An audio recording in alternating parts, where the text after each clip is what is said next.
You don't not play Jayson Tatum. That man just won an NBA championship. Just signed the biggest contract in NBA history, and then JT come out and not play? Hello, everybody, and welcome back to the channel. Recently, Draymond Green, he actually spoke about the whole Team USA situation, and he actually didn't hold back. He actually goes at his coach decision making pretty hard. Steve Kerr was asked, obviously, after the game about Jayson Tatum not playing, and he told him he would play. Next thing you know, Jayson Tatum's in the starting lineup. And and then I think the next game, Joel Embiid did not play. And so Draymond is saying this is kind of looking like a cover-up for making bad decisions. Take a listen to what he had to say, and I'll come back and we're going to talk about it. No one's looking at the minutes like, oh, this guy played less. Like I said to JT, no, when you win a gold medal, no one cares who scored the points. No one cares who played the minute. Did you win a gold medal or did you not? That's what it boils down to. Did you win a gold medal? Did you not? However, you don't not play Jayson Tatum. That man just won an NBA championship.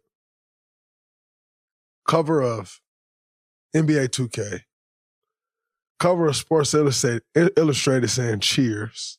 Just signed the biggest contract in NBA history. Oh, and by the way, your reward is sit down and don't play in the first Olympic game. Now, if you watched the exhibition games, JT didn't play well in the exhibition game. I don't care. Like, it actually doesn't matter. And so I was a little taken back by that. Like, in 2021, our team, our offense was built around Jayson Tatum and Kevin Durant. And it was almost kind of set up as though like KD was passing the torch to JT and then JT come out and not play. I couldn't believe that. But in not playing him, it was wrong. We all know it was wrong. He should play. He didn't, but he should have played. So it was wrong, and we know that. What I don't like about it is now to me it feels like a cover in my tracks, like proving a point type thing to where like, oh, now Joel's out of the lineup. But it's part, we got to not play someone. And quite frankly, I don't like it. Like, come up with a rotation and stick with it. These teams aren't good enough to where we're trying to match their lineup. They got to match our lineup. Like, we're not matching their lineup, by the way, because we got the best players in the world. We're going to match their lineup anyway. With whoever we got on the court, we'll be fine. So the whole like match their lineup or, this guy out of the lineup, I disagree with it. Just lock the lineups in. The whole switching this guy out, now this guy ain't gonna play this game, that guy, like what we doing? So I totally disagree with that. And as I said, just from the outside looking in, it just comes off as like we made a mistake as a coaching staff. As opposed to just the mistake that we made, this is what it is and moving on. You now combat it with, all right, now this guy ain't playing. JT goes from out of the starting lineup, out of the rotation at all, 0 minutes to the starting lineup. That don't make him feel good. Because then it's like, oh, this is the story. Now I'm all of a sudden in the starting lineup. I'm Jayson Tatum. Like, it's almost like, oh, I'm giving you this so you don't feel bad. Like, that don't make him feel good. It actually, I'm sure it probably made him feel worse about it. Like, oh, now I'm starting. And so I just disagree with what's going on with the lineup stuff. Like, get the lineups, lock the lineups in, lock the rotations in. We know who's starting, we know who we go, and go with it. But somebody else in the lineup today, Nuke got him. Again, we're good enough to get away with it because we're just more superior than everyone. Team USA basketball, best in the world, bar none, no question. So we get away with it. But just because we get away with it don't make it right. And I think it's wrong. I totally disagree with it, but we 3-0.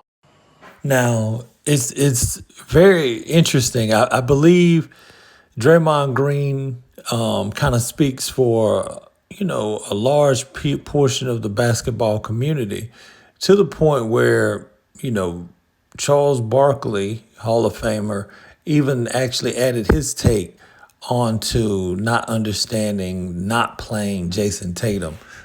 Take a listen here what Chuck had to say. He's got to play.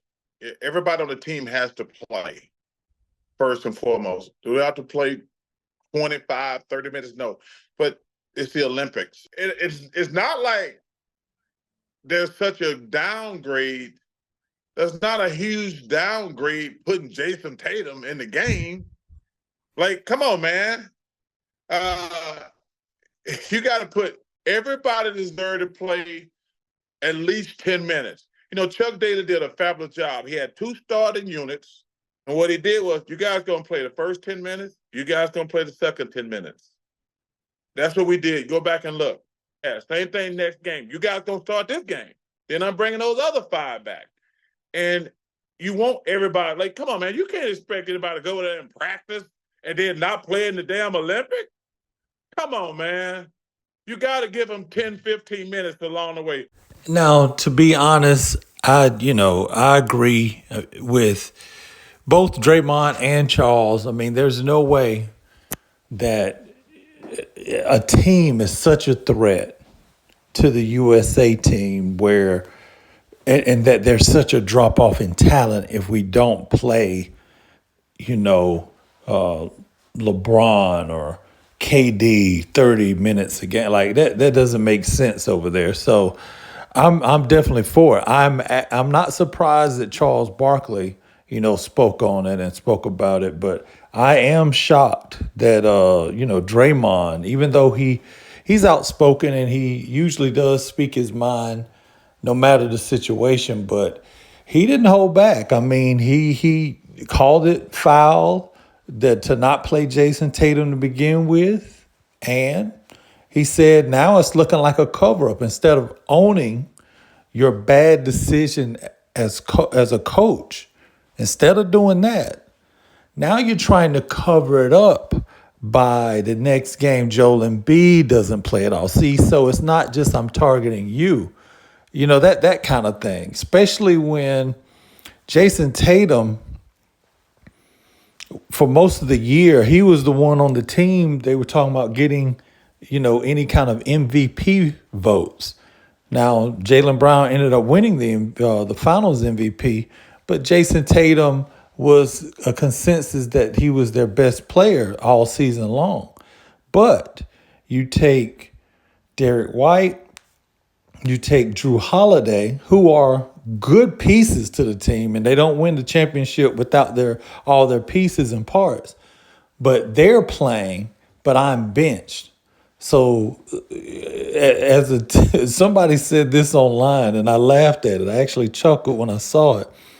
They said, this is Steve Kerr playing mind games with the Celtics, trying to cause friction, because that's, that was their last championship against. And so if the Golden State Warriors builds their team back up and they have to face this Boston team, he wants some kind of mental edge is what they were getting at. And that is hilarious, but it's the only thing that could make any kind of sense with why he did not play at all. I mean, like they said, like Draymond said, he was the second best player at the Tokyo Olympics where they won gold medal. I mean, he's nothing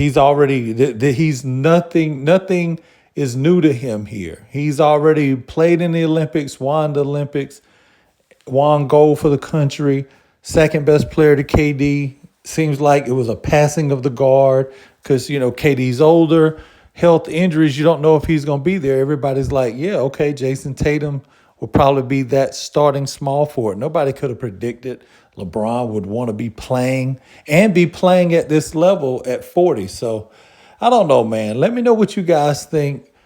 Be sure to like, comment, subscribe. I'm going to holler at you next time. Peace.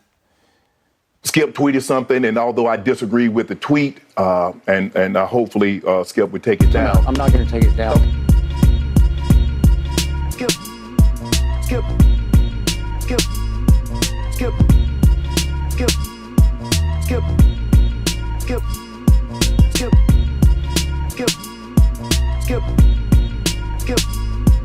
Skip.